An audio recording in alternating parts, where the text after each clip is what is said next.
דריכה במקום זה צעדת נסיגה. אחר כך לא ירידה, אלא צריך לראות את עצמו חצי-חצי, 50-50, כמו שאומרים. חציו חייב, חציו זכאי. כזה בעין, מה מבקשים ממך? רק מצווה אחת תעשה, תהיה צדיק. כי מה זה צדיק? רובו זכיות, רובו מצוות. והנה בא אליי למשל אדם. כבוד הרב, אתה אומר, מה אני? צדיק, רשע, מה אני? לא, אתה חביבי. לא חכם ולא רשע ולא תם. אתה בינוני אתה. חציו חייב, חציו זכאי. מה עלי לעשות שאני אהיה צדיק? מצווה אחת. תכריע את הכף, תעשה במאזניים שלך עין בעין. תשים מעט סוכר, אז יראה לך כבר, יכריע את הכף, לכף זכות. תעשה מעט מצוות, מה יש? טוב, אני הולך לעשות מצווה. אז הוא הולך לבית המדרש, לוקח לו ספר, יושב ולמד שעה אחת באמת, בהתמדה, בלי שום הפסק, כלל ועיקר. בא אליי כעבור שעה, נו, עכשיו מה אני? אני עכשיו צדיק? לא אדוני, אתה חצי-חצי. לפני שעה אמרת לי חצי-חצי. לפני שעה היית פחות מחצי-חצי. אבל היה אסור לי לומר לך, מה אני אגיד עליך? שאתה רשע חס ושלום, שהרוב עבירות, אסור לי לומר לך. אם האדם יראה את עצמו חצו חייב, חצו זכאי, כל שכן שאני צריך לראות אותך אותו דבר. אני אראה אותך שאתה רשע חס ושלום? שניתי מפני השלום. עכשיו באמת אתה חצי-חצי. אם כן, מה עליי לעשות? איך תעשה עוד מצווה אחת ותהיה צדיק. הוא הולך, עושה למשל מצוות כיבוד אב ואם. שעה שלמה יש לו אבא ואמא זקנים. הולך, מלביש אותם, מאכיל אותם, משקיע אותם, עושה להם את נפשו. ואחר כך עושים, כולם מברכים אותו כמו שהוא ברך יצחק אבינו את יעקב. בא, נו, עכשיו אני צדיק? לא חביבי, אתה חצי-חצי. אני לא מבין אותך. כן, היה חסר לך שני דברים. שעה אחת שתלמוד תורה ושעה אחת שכיבוד אב ואם. עכשיו באמת אתה חצי-חצי. יש תעשה עוד מצווה אחת ותהיה צדיק, גמרנו. הוא הולך בפעם השלישית, נכנס לבית חולים, סועד זקנים, סומך נופלים, רופא חולים, פוקח עוברים, עושה הכל במשך השעה. וחוזר כעבור שעה. נו, עכשיו אני כבר צדיק? לא, אדוני, חצי-חצי. מה זה? זה עולם, יראה אדם את עצמו חצי חייב, חצי זכאי. זה עולם. כדי שכל זה להמריץ אותו, שלא מבקשים ממך רק מצווה אחת. ואחר כך מצווה גוררת מצווה, וילך מחיל לחיל, ואז יש לו את העוז לבוא לבקש מהקדוש ברוך הוא בעשרת ימי תשובה. אבינו מלכנו כותבנו בספר חיים טובים, כותבנו בספר צדיקים וחסידים.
במלאת 9 שנים למלחמת יום הכיפורים, ביום בו נעקד יצחק אבינו על גבי המזבח, נדליק נרות נשמה לעילוי נשמותיהם ולעילוי נשמת אחינו ובנינו הקדושים שנפלו במערכות ישראל מאז ועד הלום, ועל הבנים היקרים והחביבים שנפלו במבצע שלום הגליל, על קדושת השם והארץ.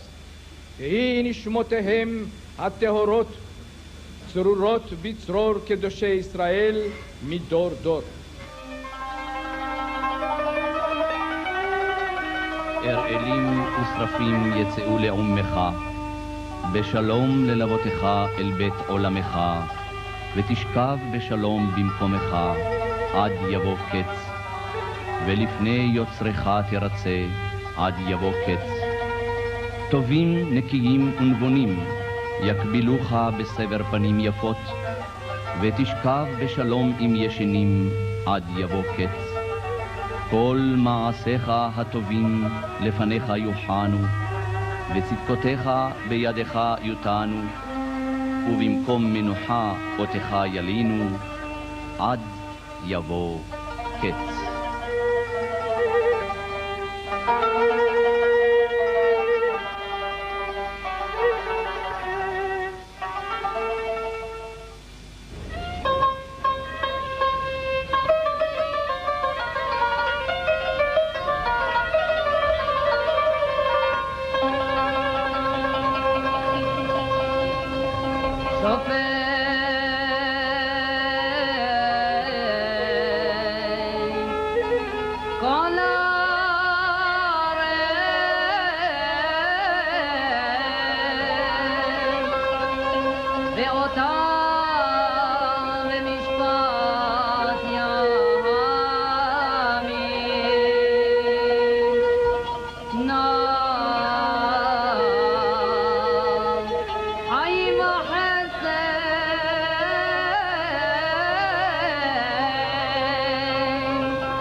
שנה אחת עשה שנת בצורת. גזרו חכמי ישראל תענית ציבור. הגיע ראש חודש אדר וטיפת גשם ירדה מהשמיים. ישראל היו במצב קשה מאוד. תקף ומיד התאספו כל עם ישראל בתוך בתי כנסיות ובתי מדרשות, התחילו להתפלל. ירד לפני התיבה רבי אליעזר בן הורקנוס, רבי אליעזר הגדול קראו לו. ירד לפני התיבה והתחיל לשפוך שיח לפני הקדוש ברוך הוא. אמר סליחות, אמר תחנונים, אדון סליחות, אמר כל מה שצריך לומר, אמר תפילת מנחה, הוסיף 6 ברכות כמו שכתוב במסכת תענית, גמר את התפילה והשמש קודחת בראש ההרים, שום דבר, שום תזוזה אין. נתנו עליהם רבי עקיבא בן יוסף, תלמידו של רבי אליעזר. בבקשה, תקום אתה, תגיד כמה דברים. עמד לפני התיבה, אמר בראש העולם, אני לא יודע הרבה להתפלל. אני אומר לך רק 2 מילים, אבינו מכנו חטאנו לפניך רחם עלינו. אבינו מכנו איננו מאידך אלא אתה. רק פתח את הפה שלו, כדירו שמיים ואביב, התחיל מבול לרדת בעולם. גשמי רצון ברכה ודבר. כסיפורים העם נאמר שזה גדול מזה. ואין רבי אליעזר. עשה לו שעה של ממש סליחות, שום דבר לא עשה. ואז פתח את הפה שלו, תקף והוריד גשמים. אז כנראה שזה יותר צדיק. יצאה בת קול ואמרה, לא שזה גדול מזה, אלא שזה מעביר על מידותיו, וזה אינו מעביר על מידותיו. רבי אליעזר היה קפדן. אין לו סליחות, אין לו שום דבר. מישהו פוגע בו, עושה אותו בסקר, כמו שכתוב, זה בגחלתן שלא תתכבד. אבל רבי עקיבא לא ככה, היה סלחן. כמה שפוגעים בו, נפשי כעפה לקוטי, סולח. עכשיו הם אומרים, זה הוא סולח, למה אנחנו נסלח? כמה שהוא עושה, אנחנו צריכים לעשות. במידה שאדם מודד, כך מודדים לו. למי הקדוש ברוך הוא נושא עוון, למי שעובר על פשע. זוכים בשמיים, צקף, כדרו שמיים באביב, והביאו גשמים.